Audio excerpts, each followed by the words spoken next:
ಶ್ರೀ ಕೇದಾರನಾಥ ಸ್ವಾಮಿಯೇ ನಮಃ. ಮಹಾಶಿವರಾತ್ರಿಯ ವಿಶೇಷ ಪೂಜೆ ದೊಡ್ಡ ಪನ್ನಾಂಡಹಳ್ಳಿ.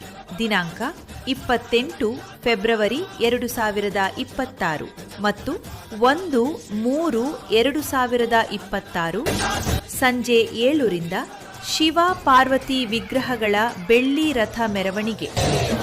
1-3-2026 108 ಕಳಶ ಹೊರುವಿಕೆ. ಶ್ರೀ ಗಂಗಮ್ಮ ದೇವಾಲಯದಿಂದ ಶ್ರೀ ಕೇದಾರನಾಥ ದೇವಾಲಯದವರೆಗೆ ಮಹಾಮಂಗಳಾರತಿ ಮಧ್ಯಾಹ್ನ 12ಕ್ಕೆ. ಶ್ರೀ ಕೇದಾರನಾಥ ದೇವಾಲಯ, ದೊಡ್ಡ ಪನ್ನಾಂಡಹಳ್ಳಿ. ಸ್ವಾಗತ ಕೋರುವವರು ಖರಾಡೆ ಕುಲಬಾಂಧವರು. ಸುತ್ತಮುತ್ತಲಿನ ಗ್ರಾಮಸ್ಥರು ಪೂಜಾ ಕಾರ್ಯಕ್ರಮದಲ್ಲಿ ಭಾಗವಹಿಸಿ ದೇವರ ಕೃಪೆಗೆ ಪಾತ್ರರಾಗಬೇಕಾಗಿ ವಿನಂತಿ.